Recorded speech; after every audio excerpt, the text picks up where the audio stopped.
மனமே நலமா? நம்முடைய மனம் நலமாக இருக்கிறத நம்ம 2 அறிகுறிகள் மூலமாக தெரிஞ்சுக்கலாம். ஒன்று, நம்ம எப்போ படுத்தாலும் படுத்த உடனே நமக்கு தூக்கம் வந்துடணும். 2வது, ஒரு 10 நிமிஷம் ரிலாக்ஸாக இருக்கணும்னு நினச்சா கூட நம்மளால் நிகழ்காலத்தில் இருக்க முடியணும்.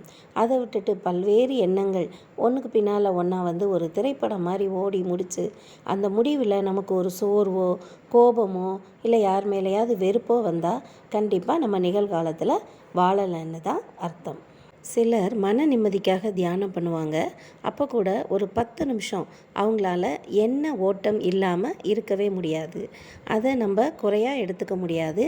பழக்கத்தின் மூலமாக தான் நம்ம அதை கொண்டு வரலாம். இதில் நாம் புரிஞ்சுக்க வேண்டிய முக்கியமான ஒரு விஷயம் என்னென்னா, நம்ம நாளைக்கு இல்லைனாலும் இந்த உலகம் நடக்க தான் போகுது. இதை புரிஞ்சுக்கிட்டாலே பாதி பிரச்சனை தீர்ந்து போயிடும். 2வது, என்ன நடக்குதோ அதை அப்படியே ஏற்றுக்கணும். அது மனிதர்களானாலும் சரி, சூழ்நிலைகளாக இருந்தாலும் சரி. நம்மளால் மாற்ற முடியாத ஒரு சூழ்நிலை பிரச்சனைகளுக்காக நம்ம திரும்ப திரும்ப வருத்தப்பட்டால் நம்ம மனம்தான் கலக்கமடையுமே தவிர பிரச்சனை அப்படியே தான் இருக்கும். எந்த ஒரு விஷயத்தையும் அப்படியே ஏற்றுக்கிறது, அக்செப்ட் பண்ணிக்கிறதுங்கிறது சாதாரண விஷயம் இல்லை. நிறைய பழக்கத்துக்கு பின்னால் தான் நம்மளால் அதை கொண்டு வர முடியும்.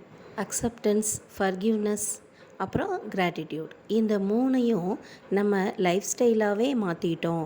இந்த 3 தன்மைகளும் நம்ம லைஃப் ஸ்டைலில் இருந்துச்சுன்னா சுனாமி மாதிரி ஒரு மிகப்பெரிய பிரச்சனை வந்தால் கூட நம்மளால் சும்மா வேடிக்கை பார்த்துட்டே அதில் இருந்து மீண்டு வர முடியும். வாழ்க வளமுடன்.